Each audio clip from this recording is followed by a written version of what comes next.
pengertian teks negosiasi. Yang kedua, menjelaskan ciri-ciri teks negosiasi. Yang ketiga, menjelaskan tujuan teks negosiasi. Dan keempat, menjelaskan cara bernegosiasi. Dalam pengertiannya juga, teks negosiasi merupakan teks yang di dalam berisi proses untuk mencapai suatu perjanjian atau kesepakatan antara kedua pihak untuk memenuhi kepuasan pihak yang bersangkutan dalam elemen tertentu seperti kerjasama dan kompetisi.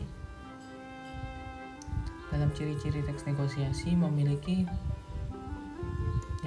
Yang pertama, bertujuan menentukan solusi dan menjadi sarana penyelesaian masalah bersama. Yang kedua, menghasilkan kesepakatan atau perjanjian. Yang ketiga, menghasilkan penyelesaian yang saling menguntungkan kedua pihak. Yang ketiga, memprioritaskan dan menitik beratkan kepada kepentingan bersama. Yang kelima, memiliki tujuan praktis. Dalam tujuannya teks negosiasi untuk mencapai kesepakatan yang memiliki kesamaan persepsi, saling pengertian, dan persetujuan. Kedua, mencapai penyelesaian atau jalan keluar dari masalah yang dihadapi secara bersama. 3. Mencapai kondisi saling menguntungkan dan tidak ada yang dirugikan atau win-win solution. Tata cara dalam bernegosiasi. Yang pertama, kedua belah pihak harus memposisikan diri secara bersama. Kedua, belah pihak harus mau melihat persoalan dari sudut pandang yang berbeda. Dan ketiga, kedua belah pihak harus saling menghargai. Ketiga, kedua pihak tidak boleh mengedepankan egonya masing-masing. Dan keempat, kedua belah pihak harus mengutamakan untuk mencari solusi yang terbaik. Dalam bernegosiasi kita mempelajari bagaimana cara pengajuan dan penawaran bagi seorang yang ingin memberikan penawaran dan pengajuan. Nah, pengajuan ini bagian yang pertanyaan yang mengawali atau membuka sebuah peristiwa negosiasi. Sedangkan penawaran adalah bagian yang memberikan respons terhadap bagian pengajuan dalam sebuah peristiwa negosiasi. Persetujuan adalah bagian menyatakan kesepakatan para pihak, kesepakatan bersama dalam peristiwa negosiasi. Sekian, terima kasih. Dari Dimas Pratama Firmansyah, kelas 10 IPS. Wassalamualaikum warahmatullahi wabarakatuh. Assalamualaikum warahmatullahi wabarakatuh. Pada pertemuan kedua kita akan membahas tentang teks negosiasi.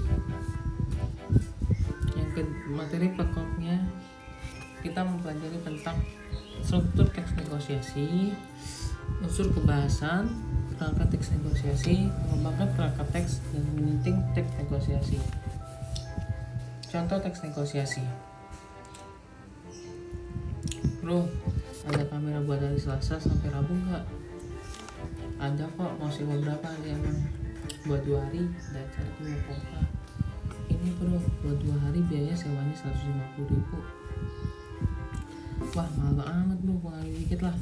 Ya udah, buat teman sendiri 130, nggak apa-apa deh. Oke bro, makasih ya, Selasa pagi aku ambil. Oke. Dalam struktur teks negosiasi, pertama, orientasi, pembukaan atau awalan sebuah negosiasi. Yang kedua, permintaan meminta barang yang diinginkan. Ketiga, pemenuhan memberikan apa yang diinginkan atau dibutuhkan. Keempat, penawaran, menawar barang yang diinginkan atau dibutuhkan. Kelima, persetujuan, kesepakatan kedua belah pihak. Keenam, penutup tahap terakhir dalam negosiasi.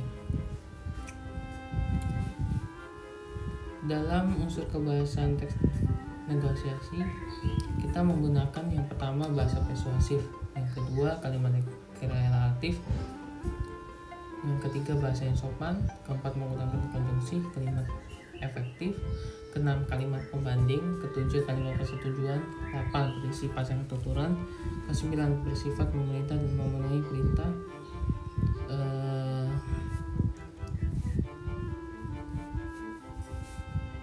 10 pronomina, 11 kalimat langsung.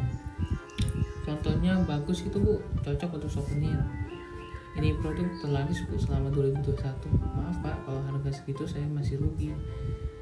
Walau ini mahal tapi nggak bikin nyesel bu. Singkat, padat, jelas. Kemarin harganya nggak segitu. Oke pak, mau beli berapa banyak? Tuturan berupa dialog yang berarti dilakukan oleh dua orang atau lebih. Coba ambilkan contoh kaos yang ukuran XL. Saya, kamu. Kalimat langsung. Bu, ada sepatu merek Adidas nggak?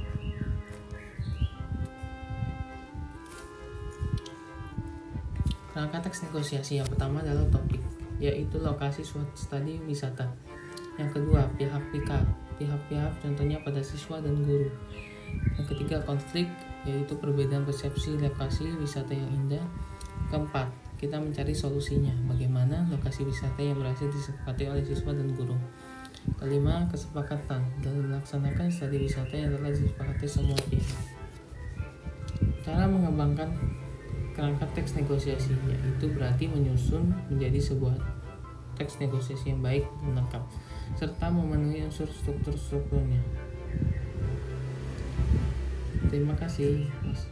Kalau begitu, saya sekian. Salam dari Dimas Pratama Firmansyah, kelas 10 IPS. Wassalamualaikum warahmatullahi wabarakatuh.